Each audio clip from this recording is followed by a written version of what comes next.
اسلام دین فطرت ہے، اس کے اصول فطرت کا تمام تر حسن اپنے اندر رکھتے ہیں، مگر صد افسوس کہ آج مسلمان کہلانے والوں کی اکثریت بشمول ان کے چوٹی کے علماء اس حسین دین کی طرف انتہائی ظالمانہ اور مکروہ نظریات اور عقائد منسوب کر کے اس کے حسین چہرے پر انتہائی بدنما داغ لگا رہے ہیں۔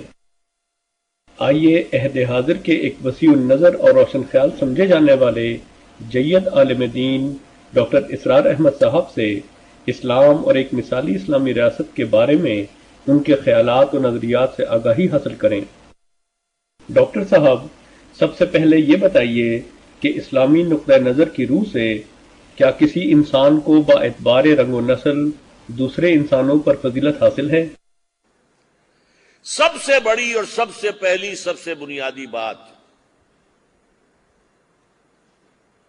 all human beings are equal by birth. مساوات کاملہ، کوئی انسان دوسرے انسان سے برتر نہیں ہے پیدائشی اعتبار سے۔ اس کا رنگ جو ہے وہ گورا ہے یا کالا ہے، وہ اس نسل سے ہے یا اس نسل سے ہے، وہ برہمن ہے یا شودر ہے۔ بہت خوب۔ ڈاکٹر صاحب، اسلامی مساوات کاملہ کے اس اصول کے تحت اس مسئلے پر بھی کچھ روشنی ڈالیے کہ ایک مثالی اسلامی ریاست میں غیر مسلم کی حیثیت کیا ہوگی؟ کیا وہ برابر کا شہری ہوگا؟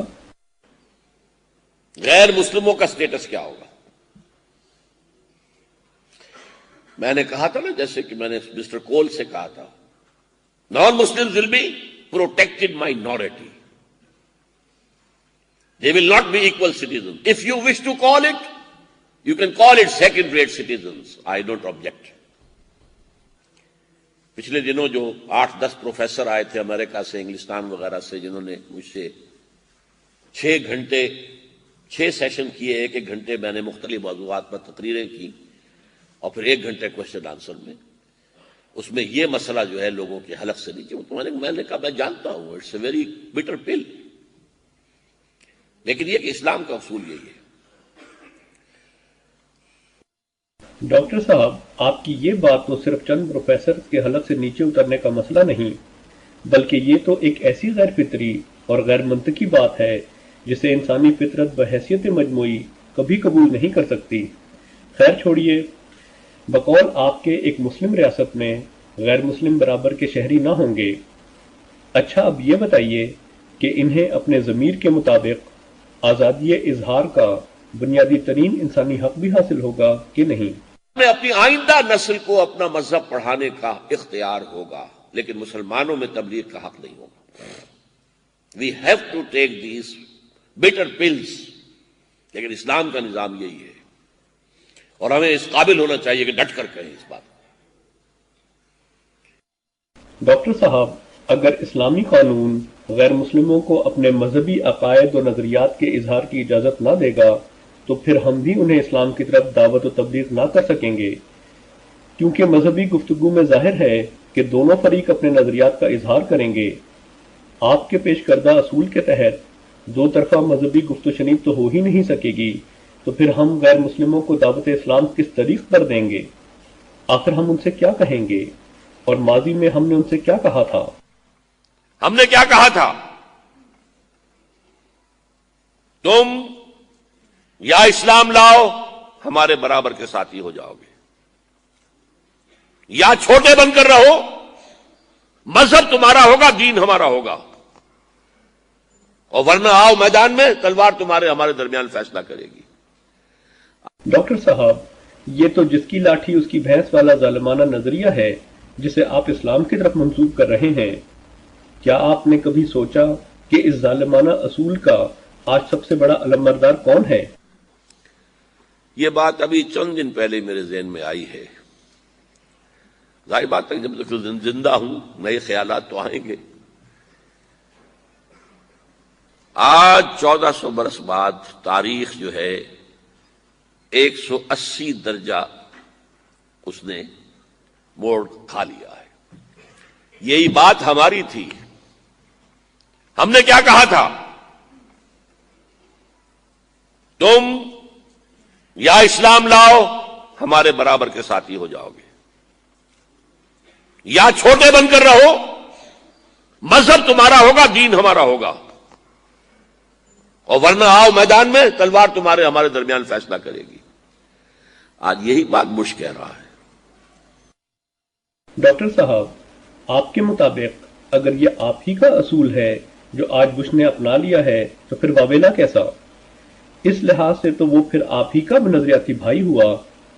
ایک سچے انسان کی پہچان ہے کہ اس کے اصول اگر وہ خود نافذ کرے تو بھی وہ خوش ہوتا ہے، اور اگر کوئی دوسرا وہی اصول اس پر نافذ کرے تو بھی اسے مسرت ہوتی ہے۔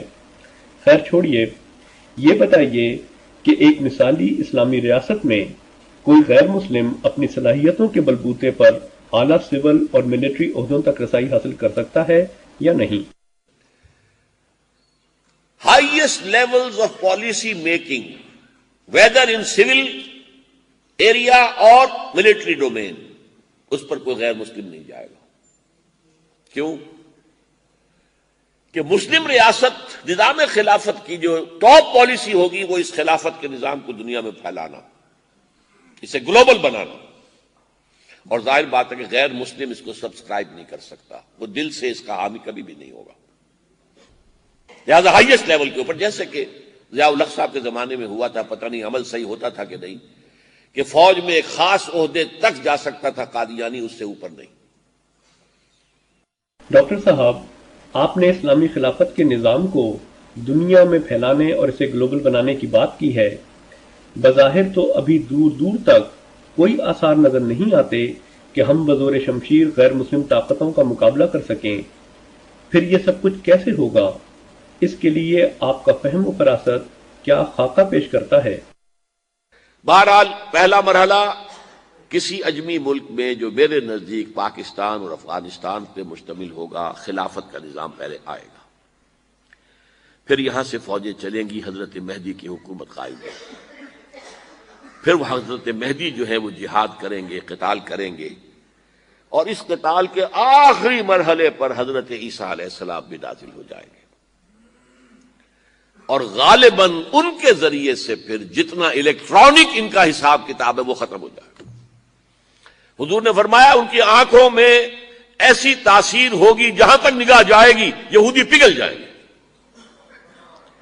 کوئی بہت بڑا لیزر ہوگا، اور ظاہر بات ہے کہ ان کے یہ ہتھیار جو ہے ان کا مقابلہ تو مسلمان نہیں کر سکتے، اور نہ ابھی آپ کو 100 برس بھی یہ سوچ سکتے ہیں کہ کوئی مسلمان ملک اتنی ترقی کر سکتا ہے کہ ان کے مقابلے میں پہنچ جائے ان ہتھیاروں کے معاملے میں۔